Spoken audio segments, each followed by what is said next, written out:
Welcome to Unfiltered Growth, real talk on trends and strategies, the podcast where the gloves come off and the insights come pouring in. This is your go-to arena for unwrapping the boldest strategies and diving deep into the realms of entrepreneurship, marketing, and culture shifts with a sharp, unfiltered lens. Each episode, we will bring you face-to-face with thought leaders, innovators, and disruptors from diverse industries and sectors. We strip away the BS and dive into real challenges and opportunities for revenue growth. We cover the full spectrum of insights that matter to you. Unfiltered Growth is more than just a podcast. It's a community of bold thinkers and doers who aren't afraid to challenge the status quo.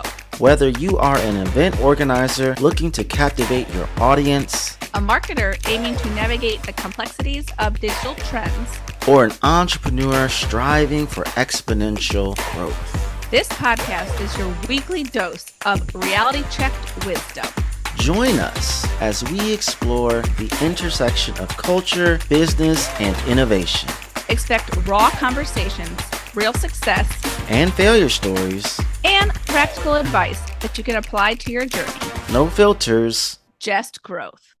I want to start off this episode by saying I appreciate you. I love that we are in sync and very diverse, and we're very inclusive in how we navigate. And I just want to spread this magical dynamic joy with the world.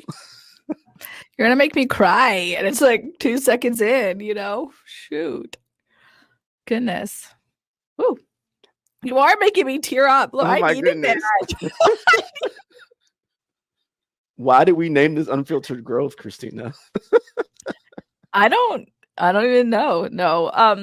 I think for us, we had so many different names that were being ping-ponged back and forth. And you and I, our friendship is real because we are real with each other and we're unfiltered.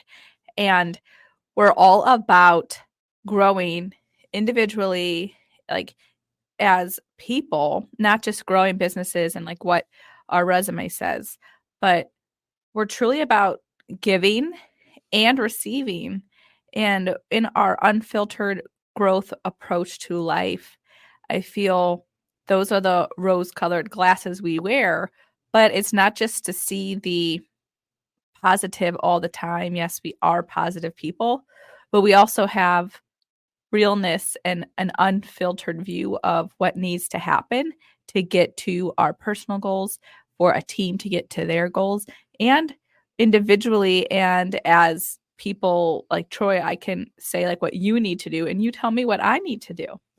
And we're just unfiltered about it because we cut through the BS of the fakeness of what a lot of friendships, some podcasts are. We're just going to give it to you real, and I'll be eating my candy salad while I push through. Like, have you eaten your candy? And it's just like, what is she eating candy? That's like the awkward 5 seconds before they jump right into.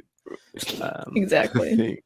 But I mean, let's be candid. Your BS meter is through the roof, right? You got those insights. And I think, a lot of people are intimidated by that. And let's even go a little bit deeper. Like, we both are from underrepresented sides of it. And we know we both have had to console each other through some rough moments in our career. And even as we're launching our own business with Season 3 Media, and we've been talking about that on this episode too, hear so many experiences. I always think it's not reflective of me. It may not be reflective of underrepresented communities because it doesn't incorporate the additional things they have to navigate, both mentally, literally, career path, all the things to get to their side and get this growth, this destination that everyone's trying to chase after. But because of me being like a female leader in tech, you being a Black male, we feel like we have to show up stronger and better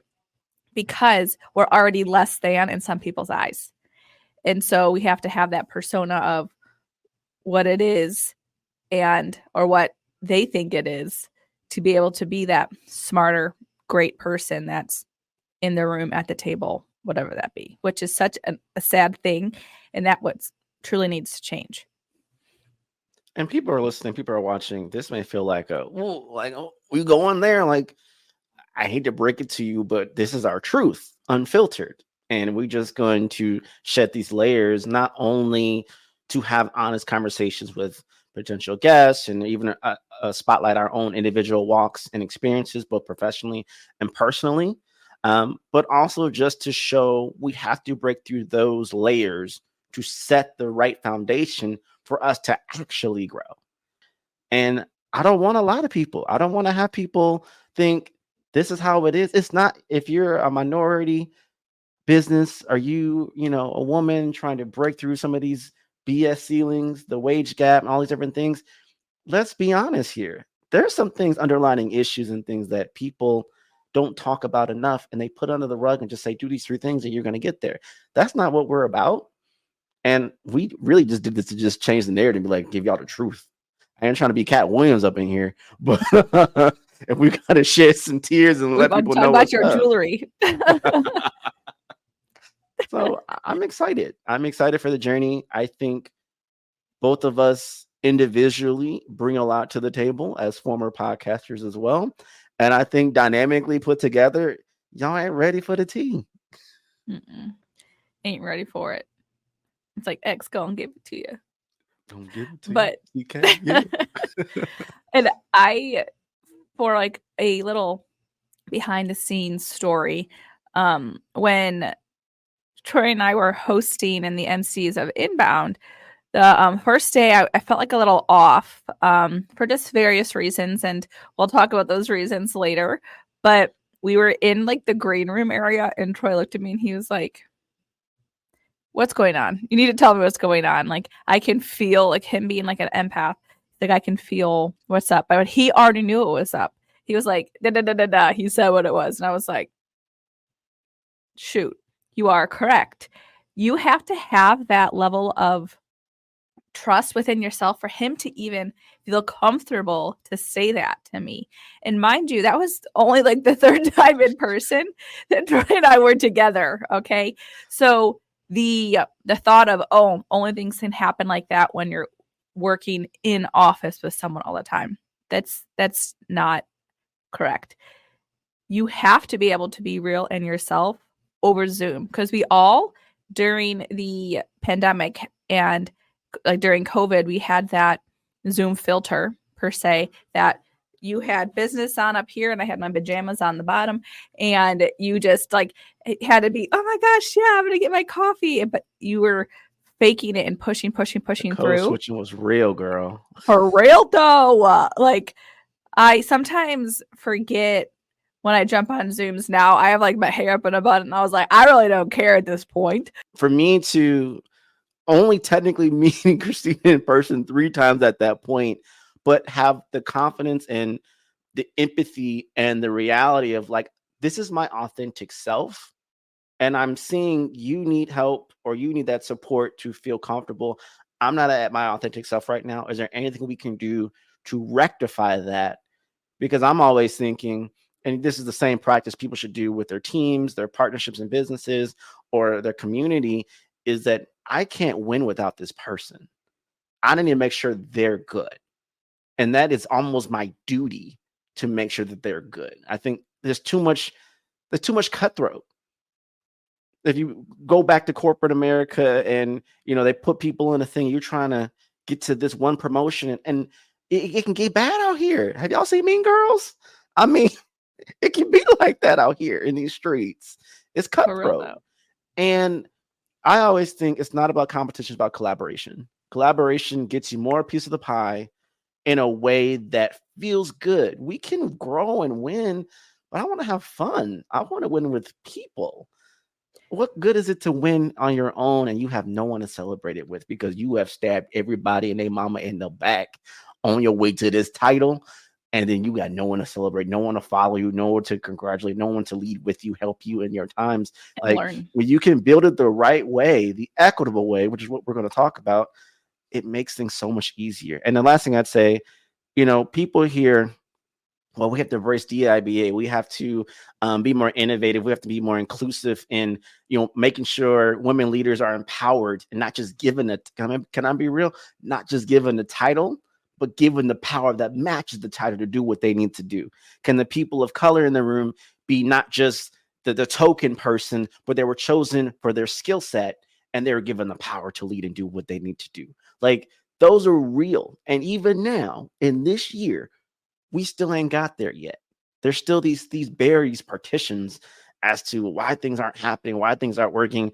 And I will say this, as a Black man, there are certain things that I acknowledge that are my truths and my struggles. But I also have to acknowledge, I have to do more for my sisters out here. I have to do more for my women counterparts out here. It's not just on them, it's on other types of individuals to help create those conversations and pathways for people to feel comfortable and safe. And what happened? We had our moment. We might have cried a little. We got ourselves together. We had a good pep talk and we slayed it on stage. You slayed it on stage and no one knew. And you did your thing to your best abilities. And everybody's like, man, she's slammed. I'm like, no, that's why she's my co-host. I'm just here for the ride and introducing her to everybody. But if you can find those relationships and those kind of people to help you grow, it's just easier. And it's so interesting that just like specifically the two demographics you mentioned, like females and just well, not just Black males, just really like the BIPOC community, even within those groups, some people have that exclusive mindset for it, but really needs to be inclusive because you're literally doing what others are doing, but in the exclusive, like men at the table think like mentality. You have to be able to have like allies, but true allies. But Troy, it was at the Engage Cleveland event that we were doing the interviews for about allyship and just being an ally. People think of it as so just like I'm an ally, I'm supporting, this is what it is. But it should be way more than that because sometimes you're thinking you're an ally, but you're actually like hindering what the true meaning of women in tech, um, the um, the BIPOC group in your organization, the disability like group in your organization. You saying, "Oh, I support them." LGBTQ plus, like there are true differences between an ally and someone who's actively allying with them for a common good. And I always say this, we ain't trying to do a Power Rangers coalition up in here, being Thanos and collecting stones and just say, oh, look, we got a representation, we're diverse, give us more money, give us more PR. No, that's manipulative and that's wrong. And I will call that out every time. It is, and to the point of this whole episode, and we're going to have stats to prove this too. When you can create a culture of inclusion, that is a superpower that's going to transcend a lot of things and help you navigate in a lot of areas where you need that the most. I mean, I'm looking at the stats right now, and this is a cumulative study from 1998 to 2024.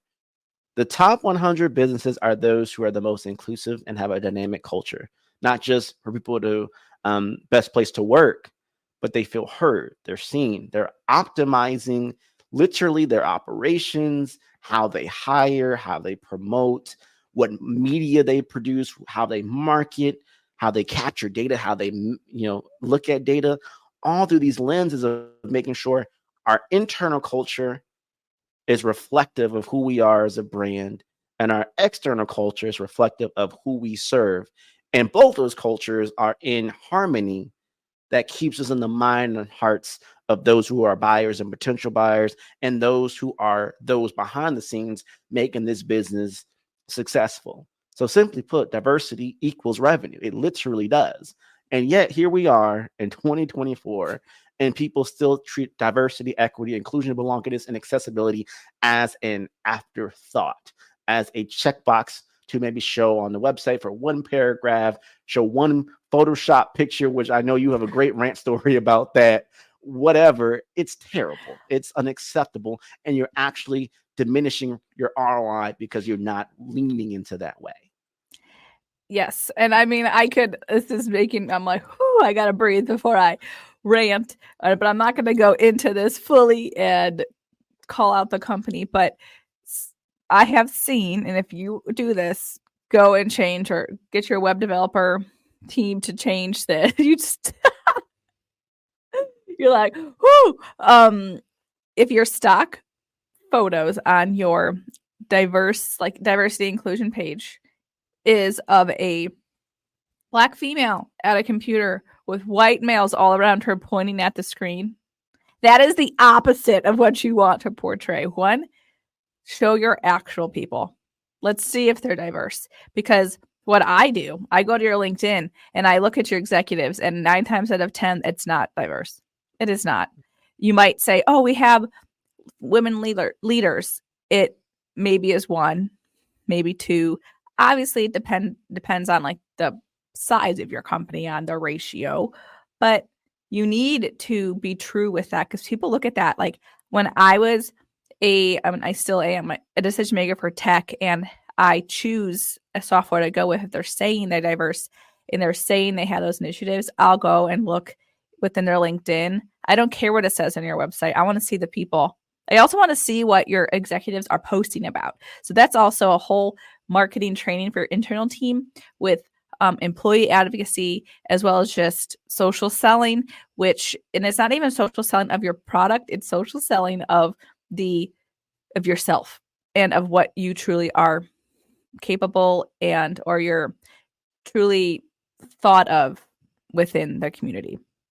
And then one thing that's super important, I feel, is that when you're hiring, you have to think of hiring. You're smiling because you know exactly what I'm about to say.